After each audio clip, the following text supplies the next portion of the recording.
Hello again, and this is now vlogging number 3. I do apologize. It's 11:44 that I'm trying to get this done in. So, yes, Planet Comicon is now done and over with, and I was looking at my numbers, and which are also hastily written down on this receipt for notes. And so just taking the base cost of trying to get a table there at Planet Comicon, my math is probably off on this. I will cover this much more in depth later, but I believe that the cost of a table in Artist Alley was $200. It's been a while since I paid it, so I don't remember that. But I did all my adding up. This included any and all costs that I put through Square and all of these other things, and the cash purchases I got throughout the days. So total for 3 days, I ended up making $124, which means not even figuring in any of the other expenses, I am basically negative $76 for having done Planet. Now, I'm not saying this so that anyone out there is feeling necessarily bad for me or anything. Yeah, it's not great. It's not. But the main reason I'm putting that transparency out there is so that any of you that are watching will realize, just because, and this was rampant in at least my area where it was being spoken between some of the artists, it is getting hard to do these shows, and this is nothing directly with Planet, but it is indicative of the fact that, as you can see from this shot right here, that is a massive area. Look at all of these tables. Now you're really getting a sense of the scale of, because when you see all the tables empty like this, you really begin to understand just how much space had to be occupied with, 4 or 5 tables per row with an artist, or more per table depending on how it's set up, with everything from, art reproductions to original art to books to zines, jewelry, sculptures, creations of all kinds. This was just one side of the hall. The other part was vendors. At the far end were, food vendors, and then Aeromark had, of course, their work running, with food throughout. So there was a lot of places to spend money and go and try and, enjoy yourself and pick up some cool things. And I guess my thought process on this has softened a little, only because of the fact that as I was looking at everything, it sort of dawned on me, okay, I've done everything I can. I ended up talking to a buddy of mine right after pretty much right after everyone was tearing down. And, my brain wasn't even totally really functioning at that point. I was so tired. I'd had a very long day. And first of all, before I go any further, thank you to all of you again that had stopped by, said hello, and hung out and talked and everything. And, that was fantastic. And thank you, the ladies from Dorky Dino, for giving me the leftover pizza that you guys had. That was great. I really actually needed it at that point. I was really faltering, and that was very much appreciated, as well as my buddy Ernest, who works there at the at the place, for being a champ and getting me a soda there in the last hour. I really appreciated that. I kind of needed it. For those of you that don't know, I'm not struggling with, but I do have diabetes. That's another little transparency there, and it can sometimes make things challenging. But I'm managing it, and it's what it is. But it's one of those things that when you're a working artist and you have some sort of, I don't even like to call it a disability, because there's so many other people that have far worse things wrong with them.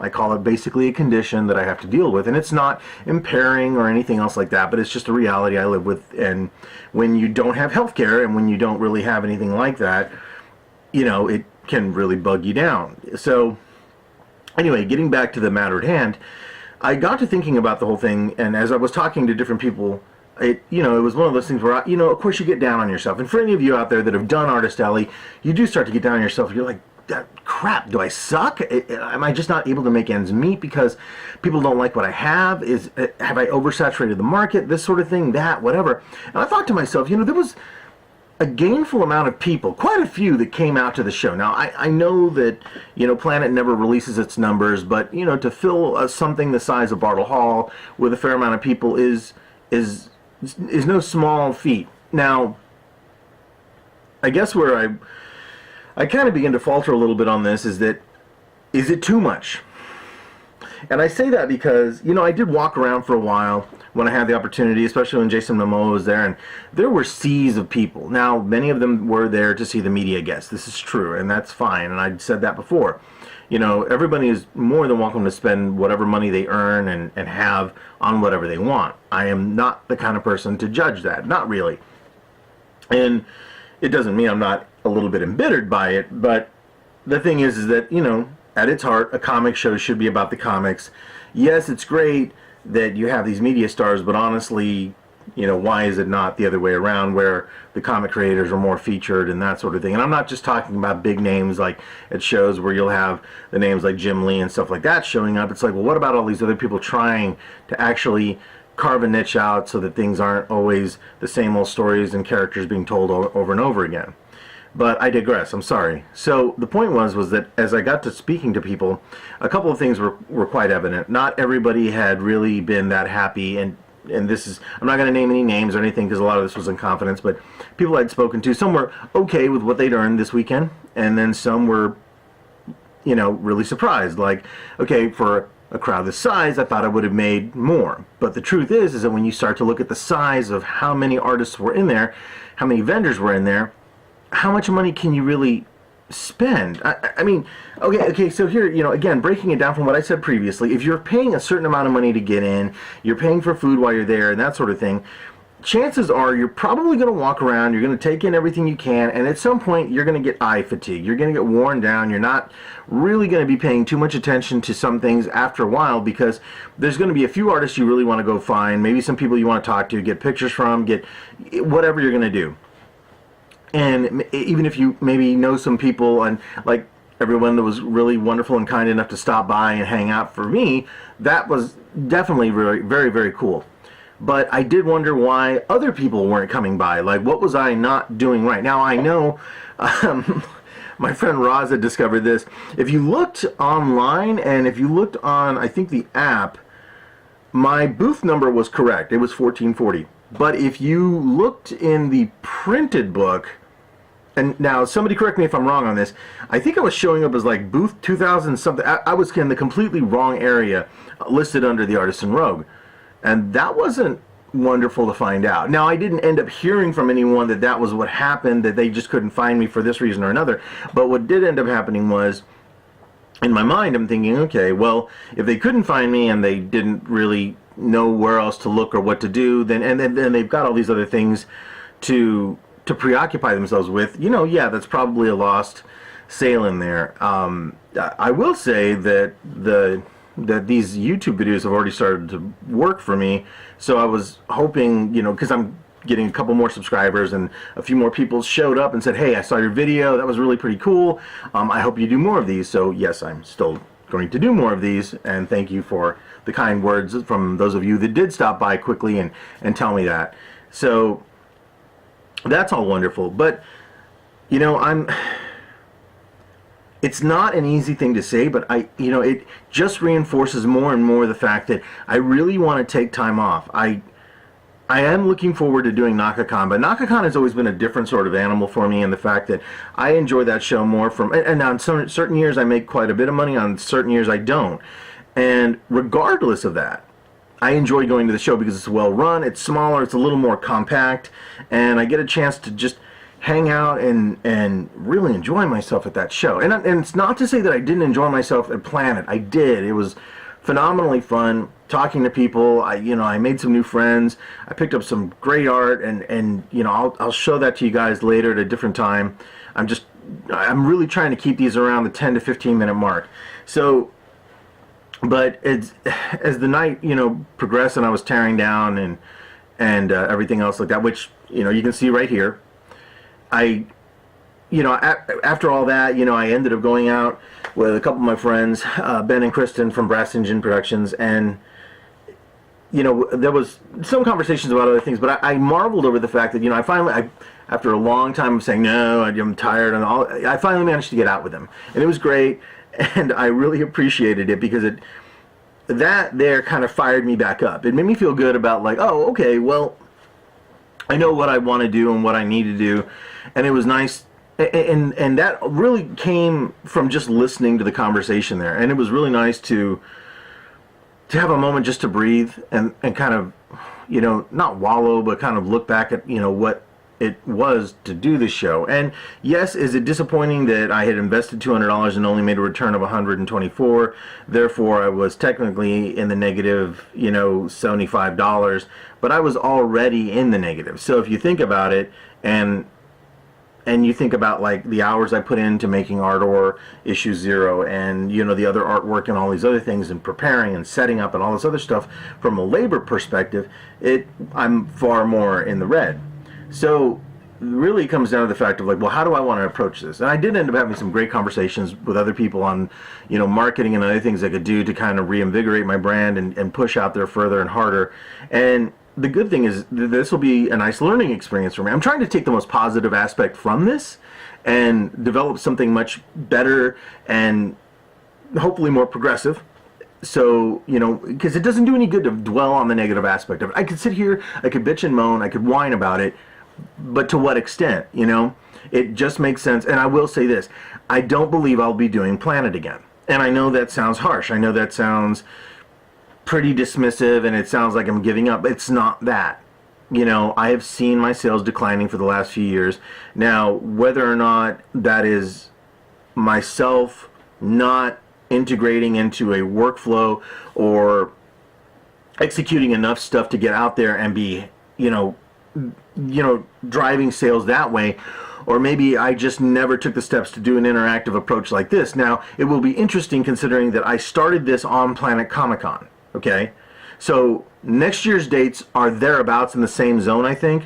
And if that's the case, I'll be interested to see where I am in 3 months and in 6 months and in 9 months and then finally in 12 months when that date will be back around. But I'm still holding to the fact that I don't want to do the show. Even if I manage to build that much of a following, I do believe that there's other shows out there that I'll probably be able to fit into, whether that's, something like Alternative Press Expo or maybe more anime shows or some other shows like Designer Con or something.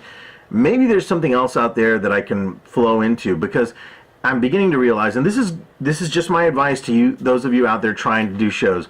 There's nothing wrong with doing the shows that are local. And in fact, it's kind on the pocketbook. It helps you in most cases. If this had been something where I had traveled to Chicago or I'd gone and done New York Comic Con or anything along that line, I would have been completely sold up the river. I would be really upset right now because it would have been substantially more money.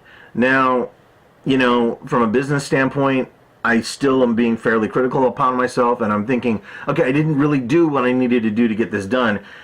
And thankfully, man, so many of you that talked to me about this were very supportive. You were very happy, and with what I had done, and you told me that sometimes I was an inspiration because of the blog posts I write. That I'm consistently a funny guy. I had people that would come back, and one of the approaches I do is, at the very least, I try and make people smile. And I've been consistently working on my stand-up material, stand-up comedy, and I proliferate that and try and blossom it while I'm doing my show. And so it's one of those things where the more of that I do, the more comfort I feel and the better I feel about it, because maybe I didn't make a lot of money and I didn't even really make my costs. I didn't cover that. But for what it's worth, at least I managed to bring a smile to people's faces, have fun, enjoy myself, and I did end up making some new friends and picking up some stuff, that I'm gonna add in here into the studio, which I'm really excited about, and I'll show you guys that later, like I said. But for now, I think I'm just going to reflect on some stuff, and I'll have another blog post up tomorrow. I don't work Monday, which is kind of cool. I just wanted to take the day off after the show anyway, and I normally would have a class, but I guess it's President's Day. That's how messed up I am. I don't even know the holidays anymore. So I'll end up vlogging something at that point in time. I keep saying blogging. I need to get into the habit of saying vlog while I'm doing this. And if you guys like it, great. I appreciate that. And so I guess that's basically it for now. I know I had a lot more that I wanted to talk about when I got on here, but I think the more I talk about, the more I'm going to overthink things, and I don't want to do that. I want to stay as focused as I can and really think more about you know, what I'm taking away from this. And, you know, it's like I said, it's nothing I'm taking lightly, and I'm not thinking that this is necessarily a knee-jerk reaction. It was something that I had been thinking about for a while, because although I had taken a break before, the burnout is a little bit worse this time, and it does make me, you know, think like, okay, have I just not given myself enough time to really delve back into what I'm doing right or wrong, or is it even me? Is it just not the fact that I just need to change venues, or that I need to look into somewhere else that my work will be new and fresh? Because the truth is, if I'm doing the same shows over and over and over again, and I'm not able to produce as much artwork, well, then I can't get it in front of brand new eyes. I can't necessarily expect that the same show is going to yield the same results over and over again. Well, no, in fact, no, that is exactly what I should be expecting. If I'm going to the same shows over and over again, and the same people are coming back to my booth, and I don't have new artwork, well, then I'm not going beyond that, and I'm relying on a certain small cadre of collectors and buyers to take in and purchase what I have. And that's not only unfair to me as a growing artist, but it's just unfair to everybody else, because then I don't have the income and the capacity to do this sort of thing. And with that, then I end up having less interesting content and less interesting things to post, not only on Patreon, but here on YouTube, and to share on Ko-Fi, stuff like that. So then nothing really begins to gel. So I guess the lesson I'm taking away from this is that I've given it, you know, the good old college try, and, you know, I've done everything I can, and maybe it is time for me to shift gears and look at something. But again, anything could happen in 3 to 6 months. I could completely have a change of heart, you know, because maybe circumstances will change. But for right now, that's it. I'm going to go ahead and sign off now, and I'll log back in tomorrow and maybe give you guys some more thoughts on, you know, any evolution of thinking that I've had on this, and, you know, share some of these really cool things that I picked up. And, you know, I think I already showed you guys these little corgi stickers, but god damn it, these are cute. And maybe I'll get my little corgi here on camera too and show you guys Kubo. So, and yeah, that's his name. Anyway, thanks for watching, guys, and if you like what you saw, please click like and subscribe down below, and, you know, feel free to leave a comment. Thanks.